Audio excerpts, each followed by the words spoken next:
Hello guys, कैसे हैं आप सभी लोग। आशा करते हैं सभी लोग अच्छे होंगे। तो हम लोग आधुनिक भारत का इतिहास दोस्तों देख रहे थे।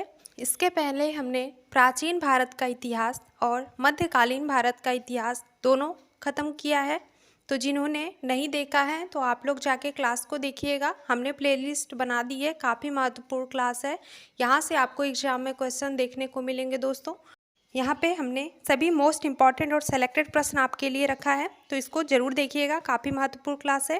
तो हमने मध्यकालीन भारत का इतिहास के बाद आधुनिक भारत का इतिहास स्टार्ट किया था, जिसमें 250 क्वेश्चंस आपके कंप्लीट हो चुके हैं। आज हम लोग उसके आगे से देखेंगे। तो जिन्होंने क्लास नहीं देखी है आप लोग ज़रूर जाके देखिएगा। हमारे चैनल पर अगर आप पहली बार आए हैं तो चैनल को सब्सक्राइब जरूर करिएगा, दोस्तों तक शेयर करिएगा। वीडियो अच्छी लगे तो लास्ट में लाइक ज़रूर करिएगा दोस्तों। तो चलिए स्टार्ट करते हैं। दिया गया है, तृतीय मैसूर युद्ध के समय बंगाल का गवर्नर जनरल कौन था। तो दोस्तों जब तृतीय मैसूर युद्ध हुआ था उस समय बंगाल का गवर्नर जनरल लॉर्ड कॉर्नवालिस था। कौन था? Lord Cornwallis. ये जो युद्ध हुआ था आपका 1790 से 1792 तक हुआ था। कब से? 1790 से 1792 तक। और जो टीपू सुल्तान था और ब्रिटिश ईस्ट इंडिया कंपनी के बीच में आपका युद्ध लड़ा गया। किसके बीच में? टीपू सुल्तान और ब्रिटिश ईस्ट इंडिया कंपनी के बीच में। आगे है, भारत में पुलिस व्यवस्था का जनक किसे माना जाता है। तो भारत में पुलिस व्यवस्था का जनक हम लॉर्ड कॉर्नवालिस को ही मानते हैं। किसको? लॉर्ड कॉर्नवालिस को। आगे है, शक्ति के विभाजन पर आधारित कॉर्नवालिस कोड का निर्माण किसने और कब करवाया था। तो शक्ति के विभाजन पर आधारित जो कॉर्नवालिस कोड का निर्माण हुआ था उसको लॉर्ड कॉर्नवालिस ने करवाया था। और कब करवाया था? 1793 ईस्वी में। कब? 1793 में। इम्पॉर्टेंट है, याद रखिएगा इसको। नेक्स्ट है, लॉर्ड कॉर्नवालिस की समाधि भारत में कहाँ स्थित है। तो जो कॉर्नवालिस की समाधि है वह गाजीपुर, जो यूपी में है, वहाँ पे स्थित है, गाजीपुर में। अगला है, अहस्तक्षेप एवं तटस्थता की नीति किसने अपनाई थी। तो सर जॉन सोर, जिसने अहस्तक्षेप एवं तटस्थता की नीति को अपनाया। क्या नाम है? सर जॉन सोर ने। आगे है, बंगाल के किस गवर्नर जनरल के समय मराठों और निज़ामों के बीच 1795 ईस्वी में खारदा का युद्ध हुआ था। तो सर जॉन सोर के समय में जो खारदा का युद्ध 1795 में हुआ था वह मराठों और निज़ाम के बीच में हुआ था। किसके? मराठों और निज़ामों के बीच में। आगे है, सहायक संधि की शुरुआत किसने की थी। तो दोस्तों सहायक संधि की शुरुआत लॉर्ड वेलेज़ली ने 1798 ईस्वी में की। किसने? लॉर्ड वेलेज़ली ने। आगे है, लॉर्ड वेलेज़ली ने प्रथम सहायक संधि किसके साथ की थी। तो जो इसने सहायक संधि अपनी की थी पहली हैदराबाद के निज़ामों के साथ किया था 1798 में। लॉर्ड वेलेज़ली की प्रथम सहायक संधि थी। नेक्स्ट है, बंगाल का कौन सा गवर्नर जनरल स्वयं को बंगाल का शेर कहता था। तो लॉर्ड वेलेज़ली स्वयं को बंगाल का शेर कहता था। अगला है, भारत में सहायक संधि का प्रयोग वेलेज़ली से पहले किस फ्रांसीसी गवर्नर ने शुरू किया था। तो भारत में सहायक संधि का प्रयोग वेलेज़ली से पहले डुप्ले, जो कि एक फ्रांसीसी गवर्नर था, इसने शुरू किया।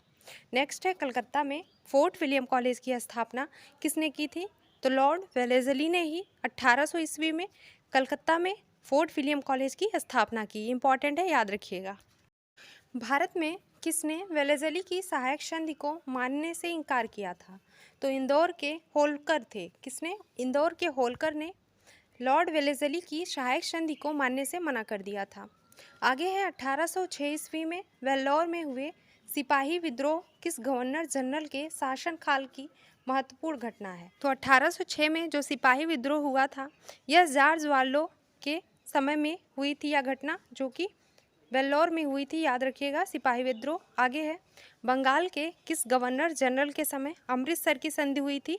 तो लॉर्ड मिंटो का टाइम था, उस समय वह गवर्नर जनरल था जिसके टाइम अमृतसर की संधि हुई थी। याद रखिएगा।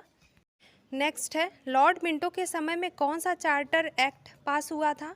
तो 1813 का चार्टर एक्ट जो था वह लॉर्ड मिंटो के समय पास हुआ था। याद रखिएगा, लॉर्ड मिंटो के समय। आंग्ल नेपाल युद्ध 1814 से जो 1816 तक चला किस गवर्नर जनरल के शासनकाल के समय हुआ था।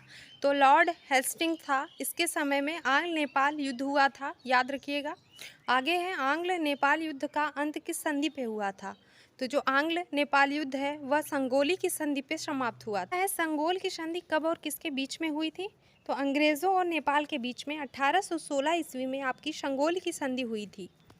अगला है, किस गवर्नर जनरल ने पेशवा का पद समाप्त करके मराठों की शक्ति को अंतिम रूप से नष्ट किया था? तो लॉर्ड हेस्टिंग था, जिसने पेशवा का पद त्याग करके मराठों की शक्ति को अंतिम रूप से नष्ट कर दिया था। आगे है, प्रेस पर लगे प्रतिबंध को किस गवर्नर जनरल ने समाप्त किया था तथा उसके मार्गदर्शन के लिए नियम बनाया? तो लॉर्ड हेस्टिंग था, जिसने प्रेस पर जो प्रतिबंध लगा था उसको समाप्त किया और उसके मार्गदर्शन के लिए नियम भी बनाए थे। किसने? लॉर्ड हेस्टिंग ने। आगे है, काश्तकारी अधिनियम जो टेनेंसी एक्ट है वह किस गवर्नर जनरल के शासनकाल में लागू हुआ था? तो काश्तकारी अधिनियम लॉर्ड हेस्टिंग के समय में 1822 में लागू हुआ था।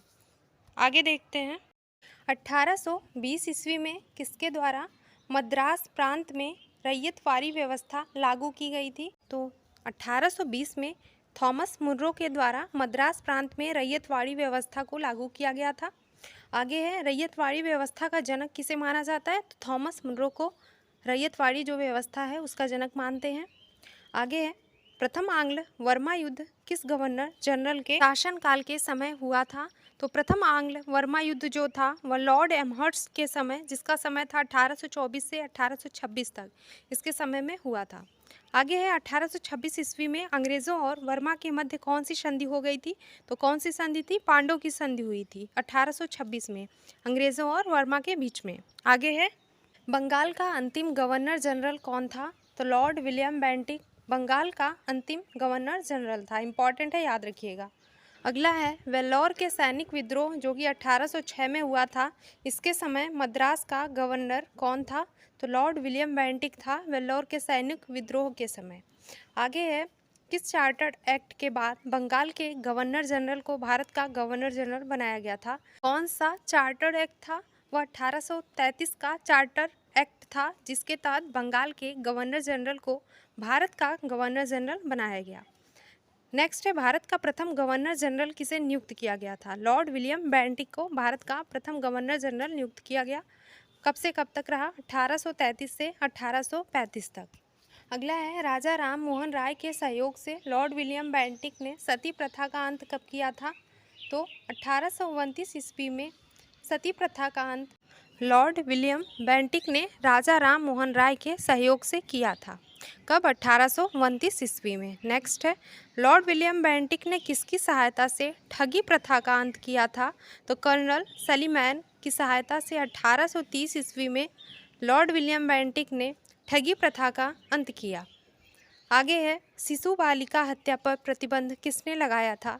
तो लॉर्ड विलियम बेंटिक था, जिसने शिशु बालिका हत्या जो होती थी उस समय उस पर प्रतिबंध लगा दिया था।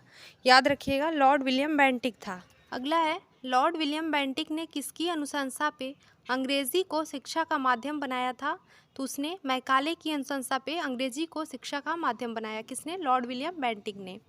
अगला है, भारतीयों को उच्च पदों पर नियुक्त करने वाला भारत का पहला गवर्नर जनरल कौन था? तो लॉर्ड विलियम बेंटिक था, जो भारतीयों को उच्च पदों पर नियुक्त करने वाला भारत का पहला गवर्नर जनरल था। आगे, भारत में समाचार पत्रों पर लगे प्रतिबंध को किसने समाप्त किया? तो चार्ल्स मेडकॉफ था, जिसने भारत में समाचार पत्रों पर जो प्रतिबंध लगा था उसको समाप्त किया था। अगला है, प्रेस की मुक्तिदाता किसे कहा जाता है? तो चार्ल्स जो मेडकॉफ था, इसको प्रेस का मुक्तिदाता माना जाता है। आगे देखते हैं, प्रथम आंग्ल अफगान युद्ध जो कि 1836 से 1842 के बीच हुआ, इसके समय भारत का गवर्नर जनरल कौन था? तो प्रथम आंग्ल अफगान युद्ध के समय लॉर्ड ऑकलैंड भारत का गवर्नर जनरल था। 1839 ईस्वी में कलकत्ता से दिल्ली तक जीटी रोड की मरम्मत किसने करवाई थी? तो 1839 ईस्वी में लॉर्ड ऑकलैंड था, इसने कलकत्ता से दिल्ली तक जो जीटी रोड था इसकी मरम्मत करवाई थी, लॉर्ड ऑकलैंड ने। आगे है, भारत में दास प्रथा का उन्मूलन किस गवर्नर जनरल के शासनकाल में हुआ था? तो दास प्रथा का जो उन्मूलन हुआ था भारत में वह लॉर्ड एलिनबरो के समय में 1843 ईस्वी में हुआ था। किसके? लॉर्ड एलिनबरो के टाइम में। अगला है, सिंध को किस वर्ष पूर्ण रूप से ब्रिटिश साम्राज्य में मिला लिया गया था? 1843 ईस्वी में सिंध को पूर्ण रूप से ब्रिटिश साम्राज्य में मिला लिया गया था। याद रखिएगा 1843 में। आगे, रविवार की छुट्टी की शुरुआत किस वर्ष से हुई थी? तो 1843 ईस्वी से ही आपका रविवार की छुट्टी जो होती है उसकी शुरुआत की गई थी 1843 में। आगे है, प्रथम आंग्ल सिख युद्ध किस गवर्नर जनरल के शासनकाल के समय हुआ था? तो जो प्रथम आंग्ल सिख युद्ध हुआ था वह लॉर्ड हॉर्डिंग के शासनकाल के समय हुआ था। भारत में नरबलि प्रथा का प्रतिबंध किसने लगवाया? तो जो नरबलि प्रथा था उस पे प्रतिबंध लॉर्ड हॉर्डिंग ने लगवाया था। किसने? Lord Harding. नेक्स्ट है, पंजाब का ब्रिटिश साम्राज्य में विलय के समय भारत का गवर्नर जनरल कौन था? तो पंजाब का ब्रिटिश साम्राज्य में विलय जब हुआ था उस समय भारत का गवर्नर जनरल आपका लॉर्ड डलहौजी था। कौन? लॉर्ड डलहौजी। आगे है, लॉर्ड डलहौजी ने किस वर्ष सिक्किम को ब्रिटिश साम्राज्य में मिला लिया था? तो 1850 में इसने सिक्किम को ब्रिटिश साम्राज्य में मिलाया था। आगे है, भारतीय राज्यों को ब्रिटिश साम्राज्य में मिलाने के लिए हड़प की नीति किसने अपनाई थी? तो भारतीय राज्यों को ब्रिटिश साम्राज्य में मिलाने के लिए जो हड़प की नीति है इसको डलहौजी ने अपनाया। किसने? लॉर्ड डलहौजी ने। नेक्स्ट है, हड़प की नीति के अंतर्गत सर्वप्रथम किस क्षेत्र को ब्रिटिश साम्राज्य में मिलाया गया था? तो सतारा को ब्रिटिश साम्राज्य में मिलाया गया था हड़प नीति के तहत। आगे है, लॉर्ड डलहौजी ने सेना का मुख्यालय कहाँ स्थापित किया था? डलहौजी ने सेना का मुख्यालय, याद रखिएगा, शिमला में स्थापित किया। कहाँ? शिमला में। आगे, भारत में रेलवे का जनक किसे माना जाता है? तो लॉर्ड डलहौजी को भारत में रेलवे का जनक माना जाता है। नेक्स्ट है, भारत में प्रथम बार रेल कब चलाई गई थी? तो 16 अप्रैल 1853 को, जो कि मुंबई से थाने को चली थी 34 किलोमीटर लगभग। पूछ सकता है भारत में प्रथम बार रेल कब चलाई गई? तो 16 अप्रैल 1853, याद रखिएगा, जो कि मुंबई से थाने चली थी। अगला है, शिक्षा संबंधी सुधार में लॉर्ड डलहौजी ने वुड डिस्पैच को कब लागू किया? तो इसने वुड डिस्पैच को 1854 ईस्वी में लागू किया। किसने? लॉर्ड डलहौजी ने। नेक्स्ट है, कलकत्ता व आगरा के बीच बिजली से संचालित तार सेवा किसने किया था? तो कलकत्ता व आगरा के बीच बिजली से संचालित तार सेवा को लॉर्ड डलहौजी ने शुरू किया। किसने? लॉर्ड डलहौजी ने। आगे है, लोक निर्माण विभाग PWD जिसे कहते हैं, इसकी स्थापना किस गवर्नर जनरल ने की थी? लॉर्ड डलहौजी ने लोक निर्माण विभाग की स्थापना की थी। आगे है, भारत में पहली बार डाक टिकट का प्रचलन कब से प्रारंभ हुआ था? तो 1854 ईस्वी में पोस्ट ऑफिस एक्ट के तहत डाक टिकट का प्रचलन हुआ था। याद रखिएगा 1854 ईस्वी में। आगे, भारत का अंतिम गवर्नर जनरल कौन था? तो लॉर्ड कैनिंग जो था भारत का अंतिम गवर्नर जनरल था। नेक्स्ट है, 1857 की क्रांति के समय भारत का गवर्नर जनरल कौन था? तो उस समय भारत का गवर्नर जनरल आपका लॉर्ड कैनिंग था, जो कि भारत का अंतिम गवर्नर जनरल था। नेक्स्ट है, किस विद्रोह के बाद प्रशासनिक सुधार के अंतर्गत भारत का शासन कंपनी के हाथों से सीधे ब्रिटिश सरकार के नियंत्रण में आ गया था? तो 1857 का जब विद्रोह हुआ था उसके बाद से भारत का शासन जो था कंपनी के हाथों से सीधे ब्रिटिश सरकार के नियंत्रण में आया था। नेक्स्ट है, ब्रिटिश सरकार के अधीन नियुक्त भारत का प्रथम वायसराय कौन था? तो भारत का प्रथम वायसराय लॉर्ड कैनिंग था, जो कि ब्रिटिश सम्राट के अधीन नियुक्त हुआ था। आगे है, कैनिंग के समय 1861 ईस्वी में उच्च न्यायालय अधिनियम के अनुसार भारत में कहाँ पर उच्च न्यायालयों की स्थापना की गई? तो कलकत्ता, बम्बई, मद्रास, 3 जगह आपका कैनिंग के समय में, जो कि 1861 ईस्वी की बात है, इस समय उच्च न्यायालय अधिनियम के अनुसार भारत में यहाँ पे उच्च न्यायालयों की स्थापना हुई, कलकत्ता, बम्बई और मद्रास। नेक्स्ट है, 1856 में किसके शासनकाल के समय विधवा पुनर्विवाह अधिनियम स्वतंत्र रूप से लागू हो गया था? तो लॉर्ड कैनिंग था, जिसके समय में विधवा पुनर्विवाह अधिनियम स्वतंत्र रूप से लागू किया गया। नेक्स्ट है, 1858 ईस्वी का अधिनियम पारित होने के बाद किसे भारत की सम्राज्ञी, यानी कि भारत की महारानी किसे घोषित किया गया? तो महारानी विक्टोरिया को कहा गया भारत की साम्राज्ञी। आगे है, भारत परिषद अधिनियम 1861 किस वायसराय के शासनकाल में पारित हुआ था? जो भारत परिषद अधिनियम 1861 है वह लॉर्ड कैनिंग के शासनकाल में पारित हुआ। आगे है, वहाबी आंदोलन जो कि 1862 में हुआ था, इसका दमन किस वायसराय ने किया? तो लॉर्ड एल्गिन प्रथम था, जिसने वहाबी आंदोलन का दमन किया था। नेक्स्ट है, लॉर्ड एल्गिन प्रथम की मृत्यु कब और कहाँ पे हुई थी? तो लॉर्ड एल्गिंग प्रथम की जो मृत्यु हुई थी वो हिमाचल प्रदेश के धर्मशाला में 1863 में हुई थी, 1863 ईस्वी में। नेक्स्ट है 1865 ईस्वी में किस वायसराय द्वारा भारत एवं यूरोप के बीच प्रथम समुद्री टेलीग्राफ सेवा शुरू की गई थी? तो लॉर्ड लॉरेंस था, जिसके समय भारत एवं यूरोप के बीच प्रथम समुद्री टेलीग्राफ सेवा शुरू की गई थी। उस समय वायसराय आपका लॉर्ड लॉरेंस था। नेक्स्ट है भूटान ने किस वर्ष अंग्रेजी साम्राज्य पर आक्रमण किया था? तो 1865 ईस्वी में भूटान ने अंग्रेजी साम्राज्य पे आक्रमण किया। नेक्स्ट है भारत में किस वायसराय ने अफगानिस्तान के संबंध में हस्तक्षेप की नीति अपनाई थी? तो लॉर्ड लॉरेंस था, जिसने अफगानिस्तान के संबंध में हस्तक्षेप की नीति को अपनाया था। नेक्स्ट है भारत में अंग्रेजी काल में पहली बार जनगणना किस वर्ष हुई थी? तो 1872 ईस्वी में पहली बार आपकी जनगणना हुई थी अंग्रेजी काल में। नेक्स्ट है भारत में पहली बार जनगणना किस वायसराय के कार्यकाल में हुई थी? तो लॉर्ड मेयो जो था, लॉर्ड मेयो, इसके शासनकाल में पहली बार आपकी जनगणना भारत में हुई थी। ये है सन 1872 ईस्वी में कृषि विभाग की स्थापना किसने की थी? तो लॉर्ड मेयो था, जिसने 1872 में कृषि विभाग की स्थापना की थी।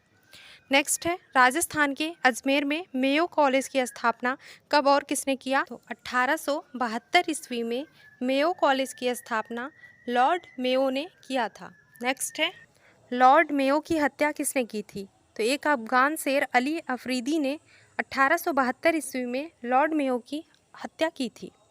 आगे पंजाब का प्रसिद्ध कूका आंदोलन किस वायसराय में हुआ था? तो पंजाब का जो प्रसिद्ध कूका आंदोलन है वह लॉर्ड नॉर्थ ब्रुक के समय में हुआ था। किसके? लॉर्ड नॉर्थ ब्रुक के समय में। आगे है लॉर्ड लिटन द्वारा किस वर्ष दिल्ली दरबार का आयोजन किया गया था? तो 1 जनवरी 1877 ईस्वी में लॉर्ड लिटन ने दिल्ली दरबार आयोजन किया था। किसने? लॉर्ड लिटन ने। आगे है दिल्ली दरबार में ब्रिटेन की महारानी विक्टोरिया को किस उपाधि से सम्मानित किया गया था? तो इनको केसरे हिंद की उपाधि से सम्मानित किया गया था दिल्ली दरबार में, जो कि ब्रिटेन की महारानी विक्टोरिया है। नेक्स्ट है भारत समाचार पत्र अधिनियम वर्नाक्यूलर प्रेस एक्ट किस वर्ष पारित किया गया था? तो वर्नाक्यूलर जो प्रेस एक्ट है वह 1878 ईस्वी में पारित किया गया था। कब? 1878 में, याद रखिएगा, इंपॉर्टेंट है। नेक्स्ट है किस प्रेस एक्ट द्वारा भारतीय समाचार पत्रों पर कठोर प्रतिबंध लगाए गए थे? तो वर्नाक्यूलर प्रेस एक्ट 1878 के द्वारा भारतीय समाचार पत्रों पर कठोर प्रतिबंध लगाया गया था। अगला है वर्नाक्यूलर प्रेस एक्ट किस वायसराय के कार्यकाल के समय लाया गया था? तो लॉर्ड लिटन के समय में वर्नाक्यूलर प्रेस एक्ट को लाया गया। आगे किस समाचार पत्र ने वर्नाक्यूलर प्रेस एक्ट का समर्थन किया था? तो पायनियर अखबार था। कौन सा समाचार पत्र? पायनियर। इसने वर्नाक्यूलर प्रेस एक्ट का समर्थन किया। नेक्स्ट है किस अधिनियम के तहत शस्त्र रखने एवं व्यापार करने के लिए लाइसेंस को अनिवार्य बना दिया गया था? भारतीय शस्त्र अधिनियम 1878 के तहत शस्त्र रखने और व्यापार करने के लिए लाइसेंस को अनिवार्य किया गया था। अगला है भारतीय शस्त्र अधिनियम 1878 किस वायसराय के शासनकाल में आया था? तो यह लॉर्ड लिटन के शासनकाल में आया था।